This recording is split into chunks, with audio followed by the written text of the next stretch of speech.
I should have known that this was actually coming, like, because it just never fails, like, at all when I'm pregnant. Just never fails, and it always upsets me each time.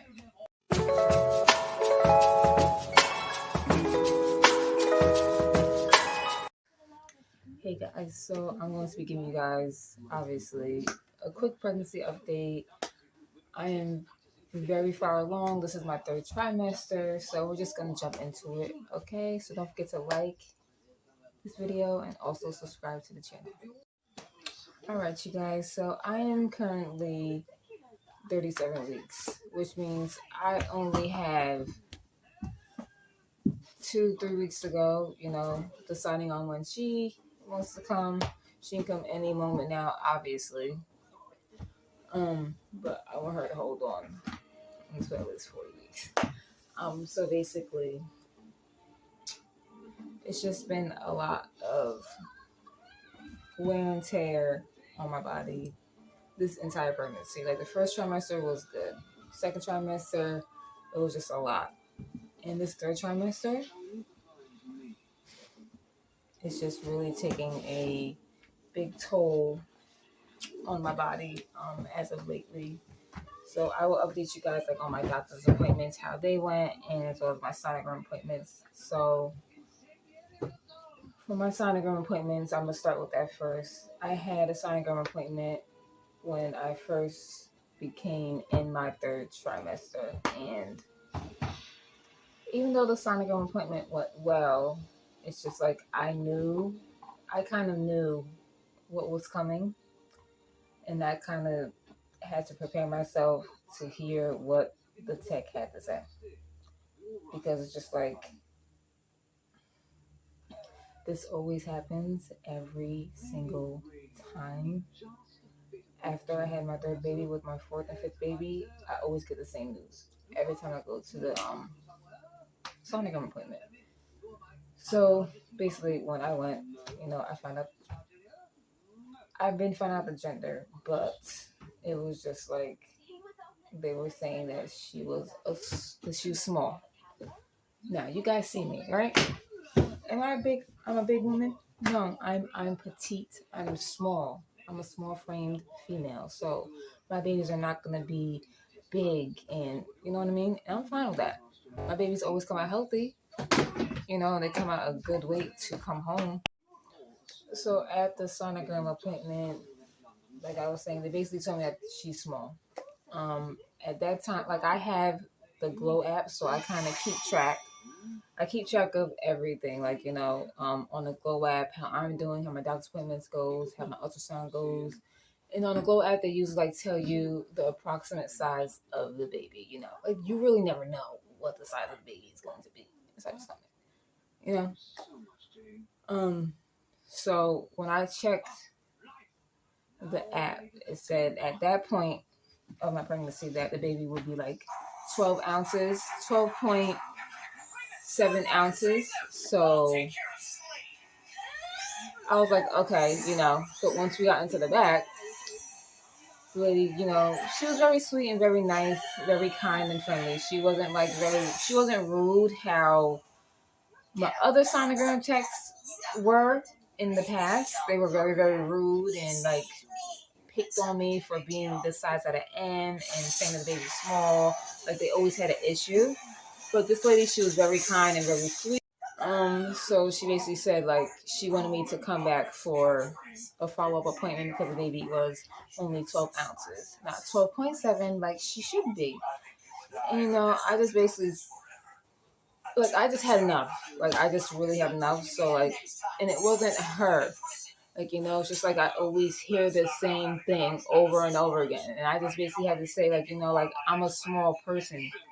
You guys expect my baby to be bigger. She's not going to be bigger. Like, like, she's just not. She's not every other baby.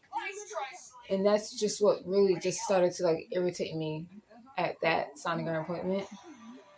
I didn't get emotionally upset where I started crying or doing nothing of that. My husband did step in and just said, like, she's small.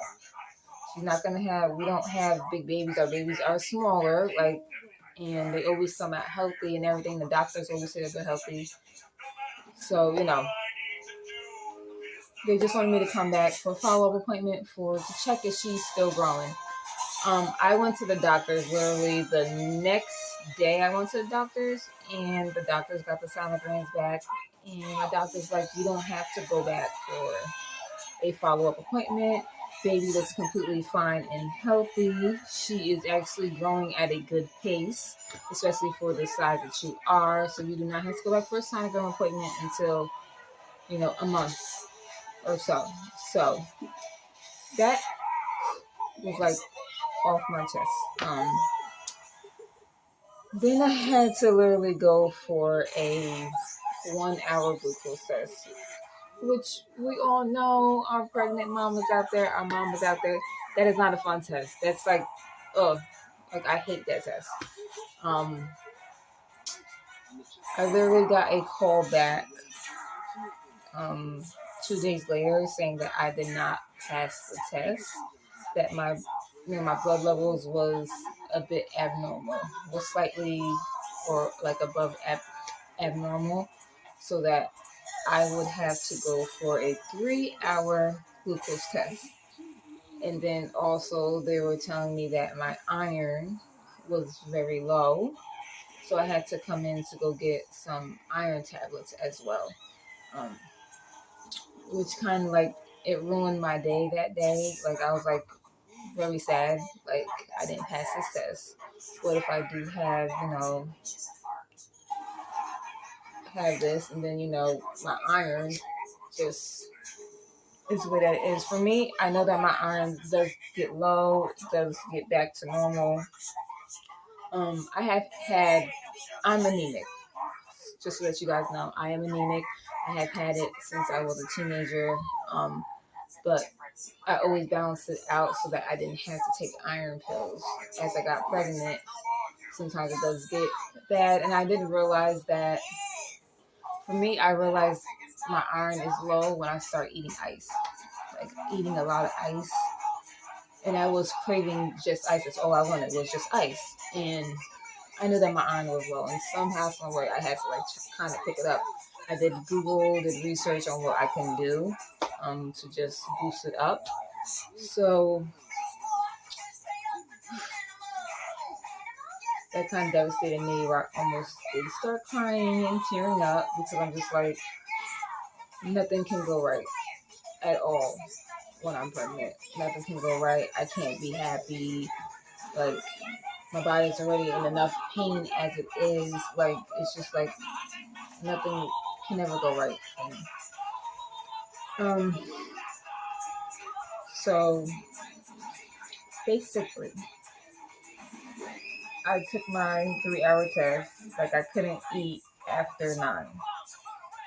And for me, that's kind of difficult and hard because I need a snack. But I couldn't eat nothing, so I didn't eat nothing at all. All I had was ice chips because I had to pretend to eat some type of snack. So I had ice chips, and then that morning I made sure that I had my 2 to 3 bottles of water, and then I went for the glucose test. Literally, like I'm not gonna lie to you guys, towards the ending, right before she was gonna call me to take my blood, my last bit of blood that she needed to take, I was about to throw up. But I'm just like, I did not sit here for 3 hours. I did not starve myself for hours to throw up and then have to take the test again. No, like I'm holding it in and we're gonna get this done. So, they took blood 4 times. When they took the 4 tube blood, I was so happy.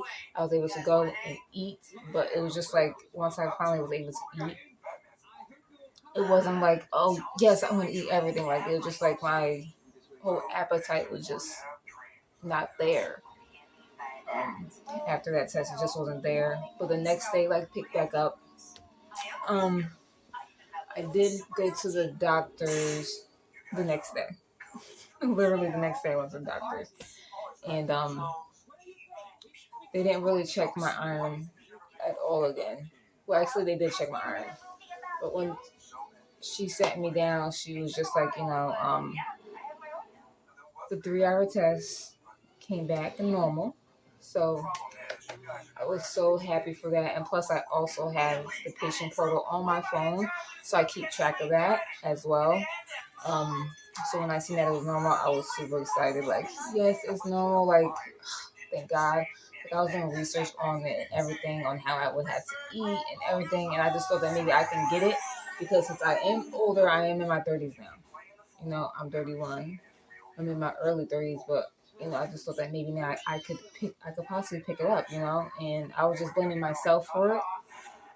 Like, I was blaming myself, and I was kind of like upset and sad about it. And then to top it off, I ended up getting sick. Everybody in my house was already sick, coughing and sneezing and everything, and I'm trying to avoid getting sick because when you're pregnant, you can't take nothing.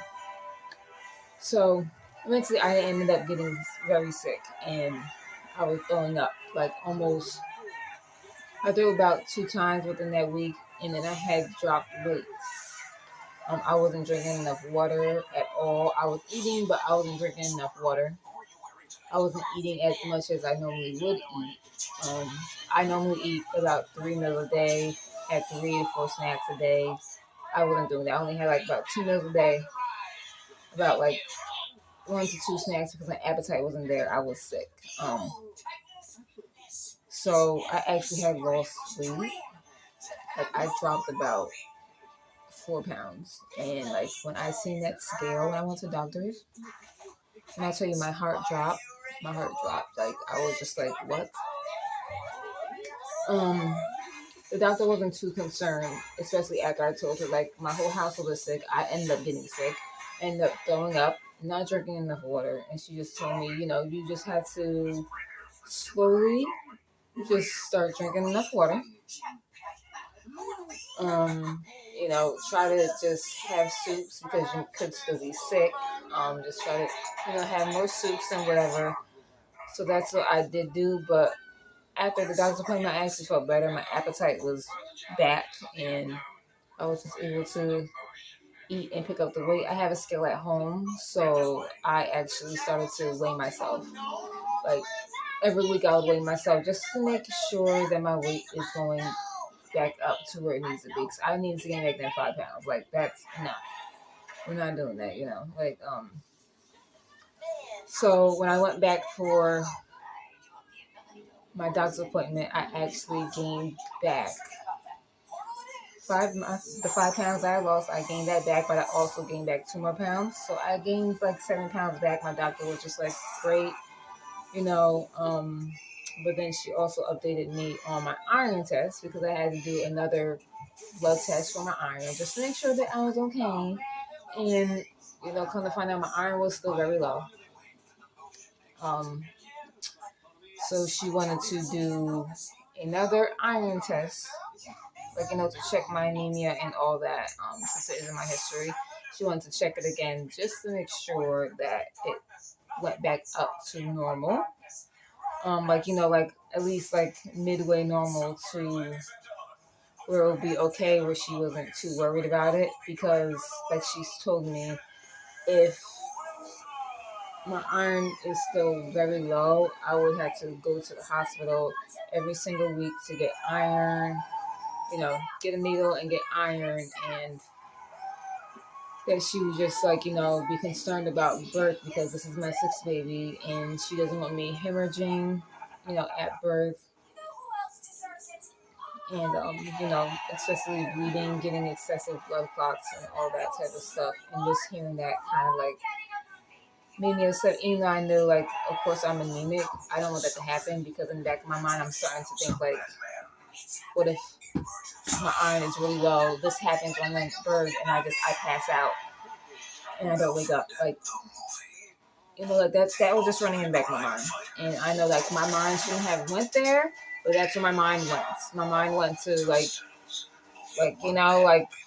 something bad can happen in birth. And so, I want to go do my blood work. And I was just praying every single day that the blood test came back good so that I would not have to be in the hospital every single week getting iron pumped in me, and just so that I would would feel all right when I'm delivering, so that my mind isn't thinking like, oh my God, after I give birth to her, like, what if I'm bleeding heavy? Because honestly, this has not ever happened to me. This, like with the iron. Um, so basically,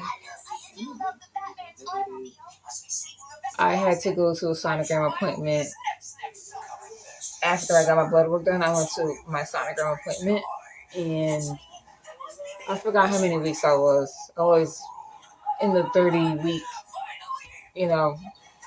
But once I went back for my sonogram, my very last sonogram, my sonogram came back very, very good.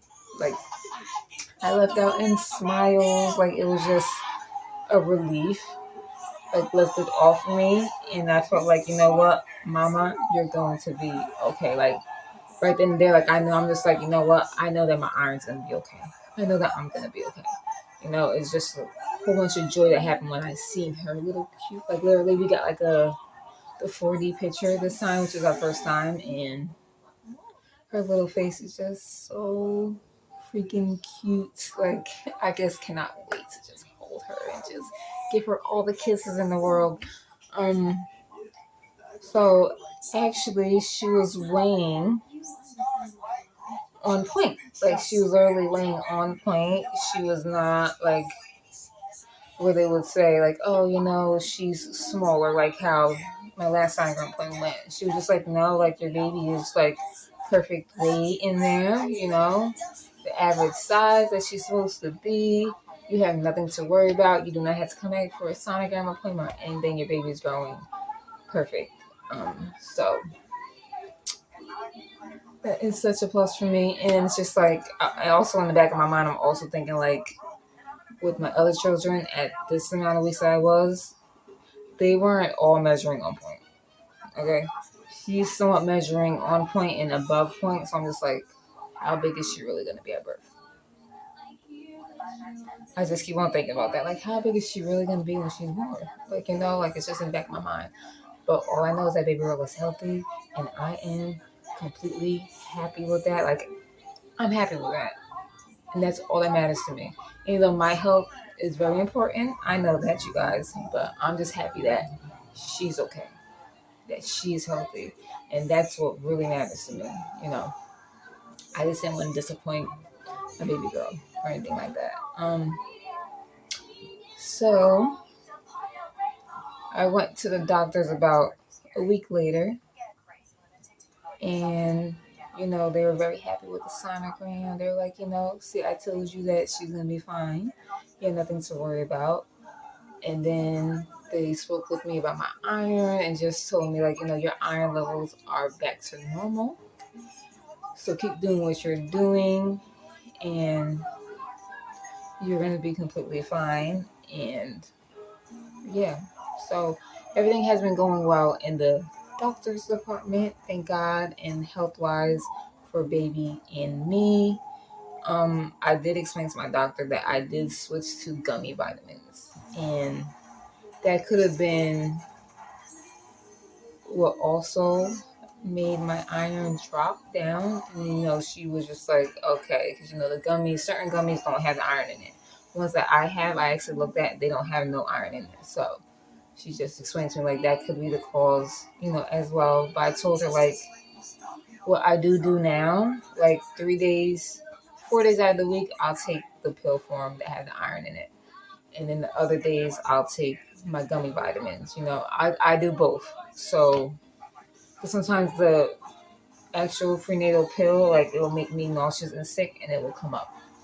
It has actually happened, so that's why I stopped taking them, because I had like a really bad day one day where I took the vitamin and I was in the bathroom just throwing up the whole pill. I was just throwing it up.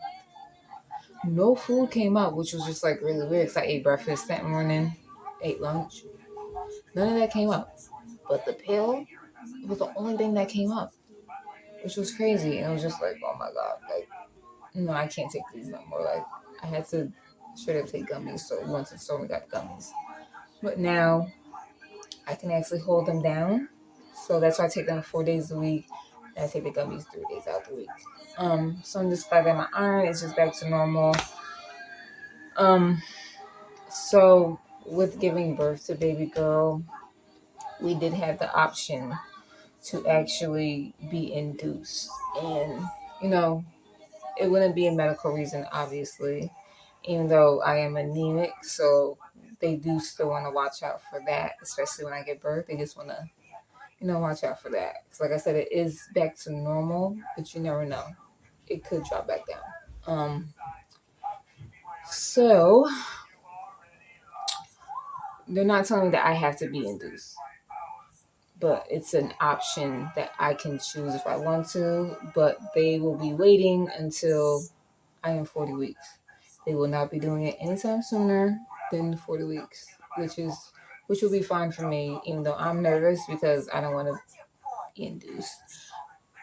But it is on my mind to be induced because if you guys know, I already have 5 children, and around where I live at, I don't really have too many like friends or like family members that can just come and watch my kids, say it happens spontaneously. She comes on her own, my water breaks. Boom. I have a 2-year old. Where is he gonna go if that happens? He can't come to the hospital with me. They can only come. Finally, the kids can actually come to the hospital after you give birth. They couldn't before, of course, due to COVID. But where is he gonna go? He can't go to the hospital. My partner wants to be there at the hospital with me for that support because he's always there for me for that support. Where would my 2-year-old go? That's in the back of my mind. And I have my other 4 kids. They're in school. I can call the high schools to get my oldest son because they will let him out immediately to come straight home. Because they right now, I already talked to them, they let him come straight home. Like even during the middle of the day. And he'll be able to watch his little brother. But it's just like, my middle school, he can get off his bus himself. But for my second grader, my kindergartner, it's just like, what if they don't let him get them off the bus and they're sent back to the school? And that weighs in the back of my mind. Like, I don't have nobody to just jump like, okay, yeah, I'm here to watch the kids. It happened to me before where somebody was supposed to take my other kids when I was in labor, and they would never answer the door or answer the phone, and I literally gave birth at home. And with my deliveries, my doctors see my deliveries are very fast. Like, my deliveries are less than an hour. Less than an hour. Okay? And as soon as I get to the hospital, I'm pushing out a baby. There is no time. Like, for me, for some reason, I don't know what it is. But it seems like with each pregnancy, my labors become way faster and way quicker. And it's like I don't have no time in a break when I get in the hospital. It's just like, okay, it's pushing time. It's time to go. My doctors want to make sure that I'm at the hospital for that reason because they don't want me to deliver at home again. Like I said, I already had a problem with my anemia being low. Me delivering at home, what if I start hemorrhaging at home? And my doctors don't want that. So, I understand the being induced part. And the reason for me why I was going to talk to him about being induced was because I wanted to have a plan set. Some type of plan. You can never really have a plan. You never know how your birth's going to go.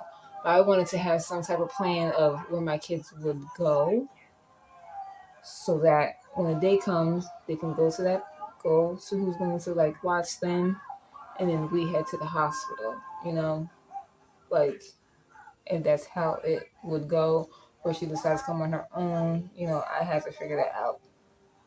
But with my son, he's like perfectly fine with watching my 2-year-old. Literally, he lost some time for me, and they're perfectly fine. He made sure that he ate, he when I called to ask him how home was, he was like right on it, like, he's good, he's fine. And then he just like, he fell asleep. I put him up for his nap. And when I came home, everything was perfectly fine. He wasn't crying or nothing. He was perfectly fine with his big brother, which is great. I just worry about the other kids. If it happens while they're at school, what am I supposed to do? You know, I could always, if it does happen spontaneously like that, we can always make sure we call the school right away for him. First, of course, I call my doctors. Dad will call high school to make sure that he comes home right away to watch his little brother. And then while we're in the hospital, he's just gonna have to call the transportation company to let them know that, like, we're in the hospital, we're in labor, and their big brother is going to get them off the bus. Like, no if ands or buts, let them off the bus with him because we're in the hospital. Like, because you never know how long labor can go. This time, what if it's longer? What if it's not as fast? You know what I mean? He's not going to leave the hospital as soon as I have the baby. He's going to be right there. But after I do have her and I go into my room, he can actually bring them to the hospital, which is great. So if she does come spontaneously, hope that she comes early in the morning time if they're at school. I just keep him home and just call it a day. Even though the school did say that I can keep him home like a couple days before I go into labor, I can keep him home, my high schooler, and like days after my due date, I can keep him home. Just gotta write them a letter and just call them, and they'll understand and they'll give him like his work. He has a Chromebook, so they'll give him his work online, so he wouldn't be missing anything, which is great for me. Like, I'm very glad about that. So if that is the case, and say I do get it like an induction date, which I will probably I'll share with you guys. Get an induction date, I will, you know, have that set in stone. But if she comes before the induction date, then that's the route that I would have to take. Because I can't keep them all home for those days. I mean, if I could, I would. Like, my due date is actually on a Monday, so if I can keep them home that Friday before Monday comes, I will. But since like all my kids, for some reason, they like to come after 40 weeks. And with this pregnancy, I don't want to go past 40 weeks. I can't, like, I'm being honest with you guys. Like, my I'm tired, really tired. Okay, so basically, all that's out the way. Now we're gonna get into like my symptoms and all that. Symptoms that I have been having. I do get headaches, like really, really bad headaches still. Well, they will last about 2 to 3 days, and I take Tylenol for it so that it will go away and whatnot. I take Tylenol like at the last minute. First day, I let the headache just be there and try to make it go away on its own. Second day, I kind of let it try to go away on its own, and if it doesn't, I had to take the Tylenol because I have kids, and I had to, you know. Another thing, like sometimes I do get nauseous, but I don't throw up. It was just that, like, when I was sick, I had threw up. That's when I actually threw up the prenatal pill when I was sick. And I had a whole bunch of mucus in my chest. Mucus came up with the prenatal vitamins, so it was just like not good at all. Another symptom that I have been having is I do get these really, really bad pains in my legs. Like, my nanny called them Charlie horses. Um, like muscle cramps, Charlie horses. That's what I would get in both my legs. I would get them in. Sometimes I'll get them in my left calf, like in the middle of the nighttime. I'll get it like in my left calf, and then I will get like a pain in my right hip. And then when I get the pain in my right calf, I get the pain in my left hip. But also, what follows with that, what starts first is the lower back pain. Like, I'll get a sharp lower back pain, and then the pain will shoot down my leg, and it's just like I feel like I'm gonna have back labor this time around. I did it with my firstborn. I had back labor. Like, it wasn't that bad. Like, Okay, I'm not gonna say it wasn't that bad. Like, of course it was not easy, but it was like a lot, like a pressure. But it wasn't that much pain for my back. It was more like this in my stomach. But I was getting very bad leg cramps when I was in labor with my first. Um, and I also was getting the leg cramps before he was born. And this is the same thing that's happening with this pregnancy. My other pregnancies, I didn't have back labor, no leg cramps. I was like, good. I had no leg cramps. But with this pregnancy, I'm actually noticing that I'm getting more leg cramps than I did with my first. Like, I would literally get them every single day. My legs are like literally still sore from 2 nights ago from getting a bad leg cramp. Like, my leg is still sore and I still have to use a heating pad and soak my leg. Doctors, every time I go to doctors, they do check my legs to make sure there's no blood clots. And so far, no blood clots, but yeah, that's why I'm telling you guys, like, I'm just like so, like, I can't, I can wait, but I can't wait, if that makes sense. Okay, if that makes sense, because this pain is just not it.